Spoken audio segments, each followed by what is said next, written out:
Welcome to daily fact the Hindu analysis and आज हम discuss करेंगे 6 फरवरी 2025 के कुछ इंपॉर्टेंट करंट अफेयर जो कि द हिंदू में मेंशन थे। हमारा टारगेट रहेगा, या अगर हम बात करें टारगेट और अप्रोच की, तो हम फॉलो कर रहे हैं प्रीलिम्स और मेंस दोनों के लिए करंट अफेयर एक साथ। यहाँ पर हम फोकस कर रहे हैं कि हम 20 मिनट्स के अंदर जितनी भी न्यूज़ मेंशन है द हिंदू में, ये जितने भी करंट अफेयर है उन सभी को कवर करेंगे। साथ में टारगेट रहेगा एडिटोरियल एनालिसिस पर भी, और जो इंपॉर्टेंट एडिटोरियल रहते हैं द हिंदू से वो आपको हमारा जो टेलीग्राम चैनल है उसके ऊपर मिल जाएंगे। डेली फैक्ट करके आप सर्च कर सकते हैं। अराउंड 8,000 सब्सक्राइबर्स हमारे पास है। आप उसमें जो है वो आपको एमसीक्यूज भी मिल जाएंगे, प्लस साथ में आपको एडिटोरियल्स भी वहाँ पे मिल जाएंगे, और एक्स्ट्रा पीडीएफ फाइल्स भी आपको वहाँ पर मिलेगी regarding the current affair. Even अगर आप करंट अफेयर की मैगजीन्स के रिगार्डिंग अगर बात करें तो जनवरी 2024 की पूरी मैगजीन्स मिल जाएगी, जनवरी से लेकर दिसंबर तक। प्लस जनवरी 2025 की मैगजीन भी हिंदी और इंग्लिश दोनों में अवेलेबल है डेली फैक्ट की। तो अगर आप परचेज़ करना चाहते हैं या फिर आप सैम्पल चेक करना चाहते हैं तो आप हमें कॉन्टैक्ट कर सकते हैं ऑन टेलीग्राम।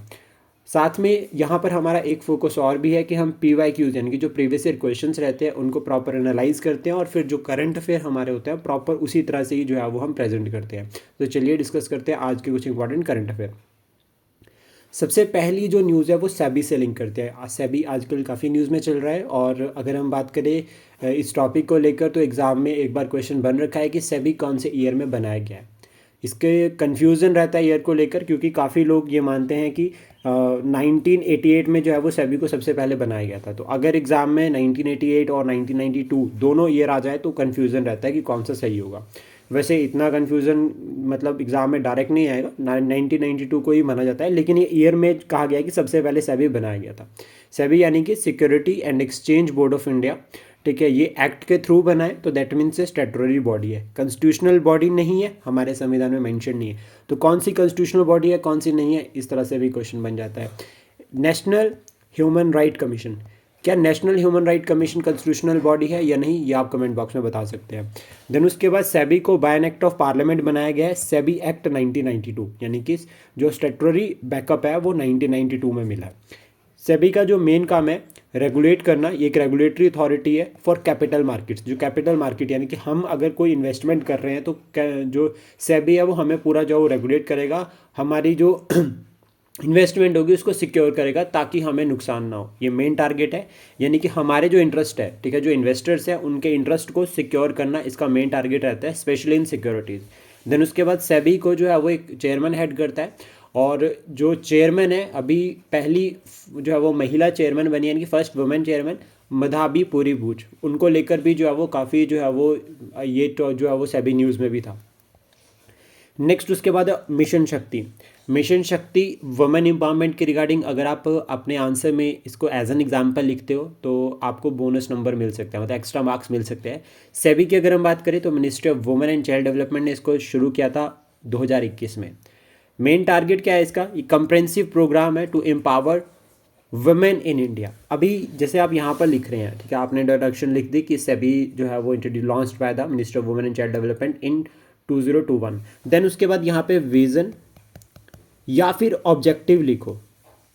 अगर आप इस तरह से लिखते हैं तो देन इससे क्या है कि एक स्ट्रक्चरिंग जो है वो परफेक्ट हो जाती है आंसर की। देन उसके बाद इसमें 2 सब स्कीम्स आती है, 2 सब स्कीम्स अगर हम बात करें तो एक आती है संबल और दूसरी आती है समृद्धि। संबल की अगर हम बात करें तो वुमेन सेफ्टी एंड सिक्योरिटी से लिंक करती है संबल स्कीम, और समृद्धि की अगर हम बात करें तो empowering women through skill development and capacity building programmes.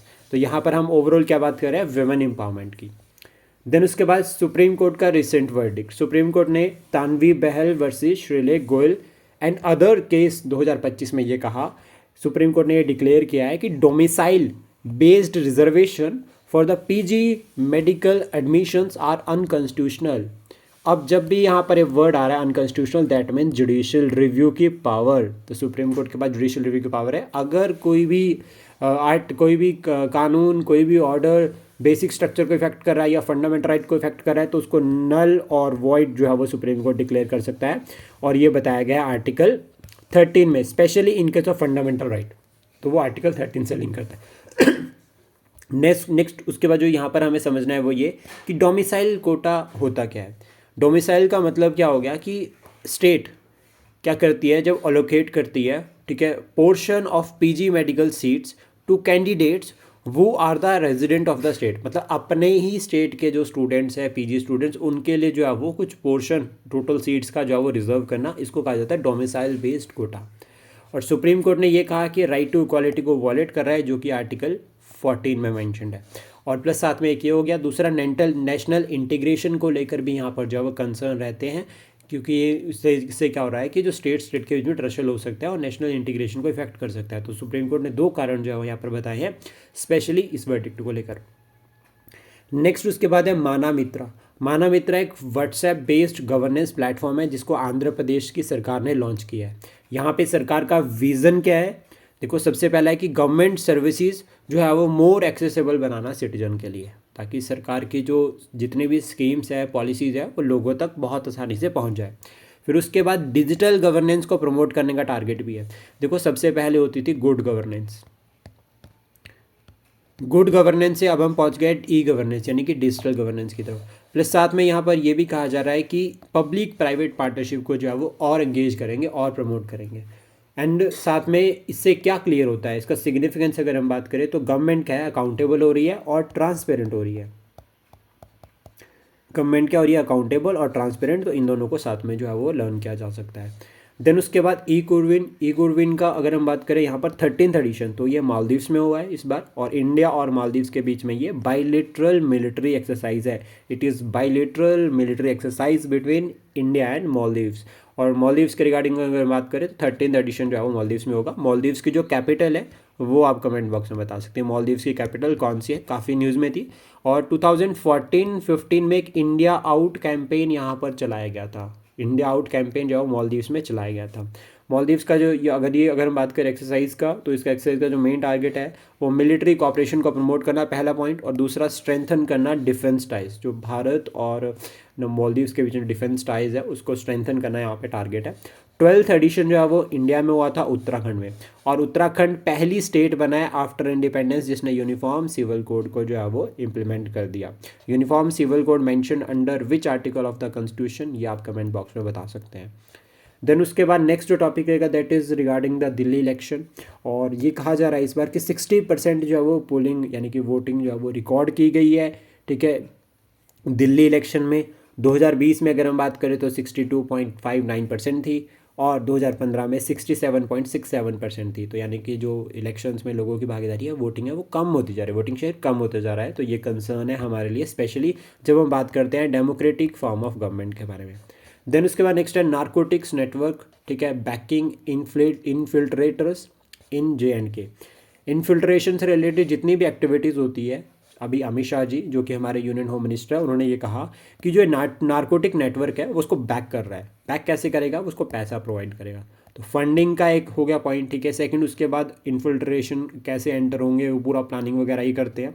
और इसके रिगार्डिंग फिर उन्होंने कहा है कि हमें एक प्रॉम्प्ट एक्शन की जो है वो ज़रूरत है इसको एड्रेस करने के लिए, स्पेशली नारकोटिक्स। तो देखो नारकोटिक्स एक तो ड्रग्स के केस में हो गया कि लाइक ड्रग्स जिससे जो है वो हमारा यूथ उसमें जो है वो रेगुलर एंगेज हो रहा है, एक तो ये पॉइंट हो गया, ठीक है, कि यूथ एंगेजमेंट इन ड्रग्स। सेकंड उसके बाद ये फिर इलीगल एक्टिविटीज़ की तरफ भी जा रहा है, लाइक ट्रैफिकिंग हो गया, या फिर अगर हम बात करें इन्फिल्ट्रेशन हो गया, टेररिज्म से लिंक कर गया। तो ये काफ़ी इम्पैक्ट कर रहा है हमें, तो इसको एड्रेस करना जो है वो बहुत ज़्यादा ज़रूरी है, और एक प्रॉम्प्ट एक्शन की जो है वो हमें आवश्यकता है, ऐसा अभी रिसेंटली अमित शाह जी ने कहा। नेक्स्ट उसके बाद है यूएस से अभी जो है वो इलीगल इमिग्रेंट्स जो है वो, मतलब माइग्रेंट जो वहाँ पर गए थे वो भारत वापस आए हैं। यूएस ने भारत जो वापस भेजे हैं, और यूएस का एयरक्राफ्ट अभी लैंड किया है कहाँ पर, अमृतसर में, जिसमें 100 से ज़्यादा जो है वो डिपोर्टेड इंडियंस थे। और C-17, ठीक है, जो कि एयरक्राफ्ट यूएस एयरफोर्स का जो है वो एक एयरक्राफ्ट है, वो लेकर आया है इलीगल माइग्रेशन, और साथ में फिर यहाँ से इलीगल माइग्रेंट को, और यहाँ से कंसर्न अगर हम बात करें जो इंपॉर्टेंट हो जाता है वो हो जाता है इलीगल माइग्रेशन। भारत का जो डायस्पोरा है यानी कि भारतीय लोग जो बाहर रह रहे हैं वो सब मैक्स वर्ल्ड में सबसे ज़्यादा है, और इसके रिगार्डिंग फिर कंसर्न भी है कि इलीगल तरीके से जो गए हैं उनको जो है वो काफ़ी चैलेंजेस वहाँ जाकर फेस करने पड़ रहे हैं। काफ़ी इंडियंस जो है वो अगर हम देखें तो वर्ल्ड की जो अदर कंट्रीज़ है उसमें जो है वो जेलों में बंद है due to the illegal migration, तो ये काफ़ी कंसर्न है। देन उसके बाद RBI की मॉनेटरी पॉलिसी कमेटी इस बार काफ़ी इंटरेस्टिंग होने वाला है। क्यों? क्योंकि देखो RBI के चेयरमैन नए बने हैं, पहला पॉइंट। सेकंड उसके बाद जो RBI के जो मॉनेटरी पॉलिसी कमेटी के प्रेजेंट हेड थे वो भी अभी रिटायर्ड होने वाले हैं। तो जो ये आरबीआई की मॉनेटरी पॉलिसी कमेटी है, इसमें 6 मेंबर्स होते हैं। उर्जित पटेल कमेटी की रिकमेंडेशन पर 2016 में इसको बनाया गया था। इसमें 3 मेंबर आरबीआई की साइड से होते हैं, 3 मेंबर जो है वो गवर्नमेंट की साइड से होते हैं। इसका टारगेट क्या रहता है? मॉनेटरी मेजर्स करना। फिर मॉनेटरी मेजर्स के रिगार्डिंग ये 4 बार मीटिंग करते हैं और 6-6 बार करके 2 बार जो है वो रिपोर्ट जो है वो रिलीज़ करते हैं, यानी कि 2 टाइम्स इनकी रिपोर्ट आती है साल में और 4 बार जो है उनकी मीटिंग होती है। आरबीआई के नए गवर्नर अभी बने हैं संजय मल्होत्रा, और संजय मल्होत्रा की अगर हम बात करें तो एक्स ऑफिसर चेयरपर्सन होते हैं मॉनेटरी पॉलिसी कमेटी के। मतलब एक्स ऑफिसर चेयरपर्सन कौन होगा? मॉनेटरी पॉलिसी कमेटी का, आरबीआई का गवर्नर। तो ये आपको याद रखना है। देन उसके बाद यहाँ पर एक पॉइंट हम और भी याद कर सकते हैं, जब भी मॉनेटरी मेजर हो रहे हैं, यानी कि पैसे को डिसाइड कर रहा है मार्केट में, लिक्विडिटी को मैनेज कर रहा है आरबीआई, तो उसको कहते हैं मॉनेटरी पॉलिसी। लेकिन जब सरकार करती है, जब गवर्नमेंट करती है, तो उसको कहते हैं फिस्कल मेजर। तो उसको कहते हैं फिस्कल मेजर। और फिस्कल मेजर का एक कॉमन एग्जाम्पल रहता है टैक्सेशन। फिस्कल मेजर का जो कॉमन एग्जांपल रहता है दैट इज टैक्सेशन। नेक्स्ट उसके बाद है यूपीआई, यानी कि यूनिफाइड पेमेंट इंटरफेरेंस। इसकी जो ये फुल फॉर्म है, ये भी हमारे लिए बहुत ज़्यादा इंपॉर्टेंट है। और डिजिटल पेमेंट के रिगार्डिंग जो है वो ये न्यूज़ हमारे लिए काफ़ी इंपॉर्टेंट है। अगर हम बात करें डिजिटल पेमेंट्स के इंक्रीज़ की, तो 3.5 टाइम्स इंक्रीज़ हुआ है बिटवीन 2013 एंड 2024। 2013 से 2024 के बीच में 3.5 टाइम्स जो है वो इंक्रीज़ हुए डिजिटल पेमेंट्स। तो हम इसको अपने मेंस में इंक्लूड कर सकते हैं GS3 में, एज एन लाइक अचीवमेंट हमारी है रिगार्डिंग द डिजिटल पेमेंट्स। और इसमें ये कहा जा रहा है कि 2013 के में अराउंड में मतलब कितनी हुई थी? 772 लाख करोड़ जो है वो ट्रांजेक्शन हुई थी। लेकिन अभी कितनी है? 2758, यानी कि 2758 लाख करोड़ जो है वो ट्रांजेक्शन अभी तक हो चुकी है।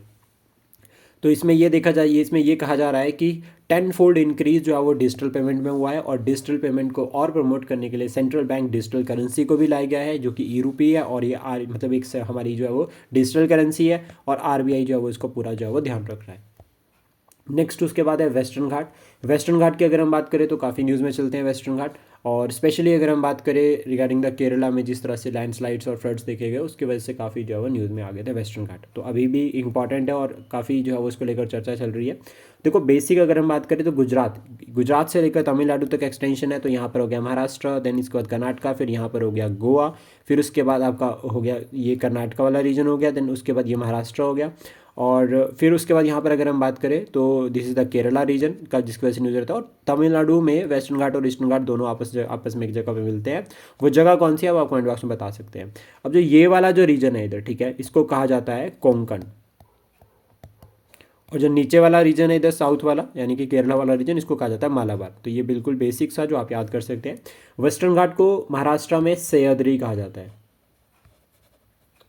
सह्याद्री कहा जाता है। हाईएस्ट पीक अगर हम बात करें तो अन्नायामुडी, ठीक है। और ये ब्लॉक माउंटेन्स है, वेस्टर्न घाट का जो नेचर है वो ब्लॉक माउंटेन्स है। और ये बायोडाइवर्सिटी हॉटस्पॉट भी है, 4 जो है वो टोटल बायोडाइवर्सिटी हॉटस्पॉट है, तो उसमें से एक जो है वो आपका जो है वेस्टर्न घाट भी है। रिवर्स की अगर हम बात करें तो यहाँ पर गोदावरी ओरिजिनेट होते हैं, यहाँ से कृष्णा ओरिजिनेट होते हैं, और कावेरी। तो ऑलमोस्ट यहाँ से रिवर्स, मैक्सिमम रिवर्स जो है वो इस तरफ जो है वो ड्रेन करती है। ऐसा क्यों? क्योंकि वेस्टर्न घाट एलिवेशन में थोड़े से हायर होते हैं, प्लस स्लाइटली जो है वो टिल्ट है ईस्टर्न घाट की तरफ। ईस्टर्न घाट की इस साइड पे अगर हम बात करें तो बे ऑफ बंगाल यहाँ पर, और बे ऑफ बंगाल में फिर रिवर्स ड्रेन करती है। और इधर वाली साइड पे अगर हम बात करें तो अरेबियन सी, प्लस जो ये वाला जो रीजन है इसको कहता है कोरमंडल रीजन, इसको कहता है कोरमंडल रीजन। ये भी जो है वो काफ़ी ज़्यादा इस तरह से बन जाता है, कोरमंडल कौन सा है, कोंकण कौन सा है, मालाबार कौन सा है, इस तरह से क्वेश्चन बन जाता है। वेस्टर्न घाट में कुछ इंपॉर्टेंट पासेस भी है जो हमने अलग से सेपरेट वीडियो में डिस्कस किए हैं, आप उसको चेक कर सकते हैं। देन उसके बाद कुनो नेशनल पार्क के बारे में हम बात करेंगे। अभी रिसेंटली न्यूज़ में है, मध्य प्रदेश में ही है, विंध्याचल रेंज में है। विंध्याचल रेंज में जो हाईएस्ट पीक है वो आप कमेंट बॉक्स में बता सकते हैं। देन उसके बाद जो कुनो, ये जो नाम रखा गया है ये एक रिवर के नाम पे रखा गया है, कुनो रिवर। और ये कुनो जो रिवर है वो चंबल की जो है वो ट्रिब्यूटरी है। और फिर चंबल किसको ज्वाइन करती है? यमुना को। और चंबल को जो है वो one of the cleanest river भी जो है वो इंडिया में माना जाता है। वेजिटेशन की अगर हम बात करें तो प्राइमरली जो है वो ग्रास लैंड है, और ग्रास लैंड है इसलिए तो यहाँ पर चीता इंट्रोडक्शन हुई है। और चीता की अगर हम बात करें, जिसकी वजह से अभी ये न्यूज़ में भी था, तो अफ्रीकन चीता जिसको भारत में लाया गया है उसका स्टेटस है वल्नरेबल, IUCN स्टेटस।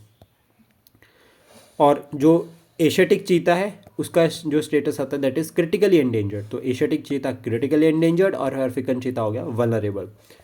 नेक्स्ट उसके बाद जो टॉपिक रहेगा that is 57th tiger reserve in India. Ratapani wildlife sanctuary को डिक्लेयर किया गया है 57th tiger reserve of India, ये मध्य प्रदेश में है। और मध्य प्रदेश को जो है वो टाइगर स्टेट भी कहा जाता है। मध्य प्रदेश को क्या कहा जाता है? Tiger state. लेकिन जो मध्य प्रदेश का जो आपका स्टेट एनिमल है वो बारहसिंगा है। ध्यान रखना, मध्य प्रदेश का जो स्टेट एनिमल है वो है बारहसिंगा। और ये 8th टाइगर रिजर्व है मध्य प्रदेश का। और प्रोजेक्ट टाइगर जो है वो लॉन्च किया गया था 1973 में। फोकस है टाइगर कंजर्वेशन। और टाइगर का जो सिग्निफिकेंस हमारे लिए रहता है वो रहता है इकोलॉजिकल बैलेंस। इकोलॉजिकल बैलेंस यानी कि जो फूड चेन है उसको ये कंटिन्यू करते हैं, उसका ये हिस्सा बनते हैं। कल्चरल और इकोनॉमिक पॉइंट ऑफ व्यू से अगर हम बात करें तो आपका टूरिज्म जो है वो प्रमोट होगा। टूरिज्म प्रमोट होगा। और कल्चरल पे अगर हम बात करें तो सेक्रेड ग्रुप्स, तो ये दोनों लिंक करते हैं। बायोडाइवर्सिटी कंजर्वेशन की तरफ यहाँ पर फोकस है। और साइंटिफिक रिसर्च की तरफ भी जो है वो फोकस है टाइगर्स की तरफ से अगर हम बात करें तो। इसलिए टाइगर्स हमारे लिए काफ़ी ज़्यादा इंपॉर्टेंट रहते हैं। नेक्स्ट उसके बाद नेशनल टाइगर कंजर्वेशन अथॉरिटी, और ये लास्ट टॉपिक रहेगा। नेशनल टाइगर कंजर्वेशन अथॉरिटी की अगर हम बात करें तो एक स्टैट्यूटरी बॉडी है जिसको बनाया गया 2006 में। इसका ईयर बहुत इंपॉर्टेंट है, एग्जाम में एक बार क्वेश्चन बन रखा है। ये बनी है under wild life protection act 1972 के। और जो इसका मेन काम है, ठीक है, प्रोजेक्ट टाइगर को जो है वो पूरा इंप्लीमेंट करना। यानी कि जो प्रोजेक्ट टाइगर है उसके इंप्लीमेंटेशन को पूरा ध्यान में रखना जो इसका काम है। मेन करता धरता यही ऑर्गेनाइजेशन है। इसका चेयरपर्सन अगर हम बात करें तो ministry of environment, forest and climate change होते हैं। प्लस साथ में टाइगर कंजर्वेशन के रिगार्डिंग इनके एफर्ट्स रहते हैं। आई होप जितने करंट अफेयर हमने आज डिस्कस किए हैं ये आपको एग्जाम के लिए हेल्प करेंगे। Thank you, please support, share and subscribe daily fact.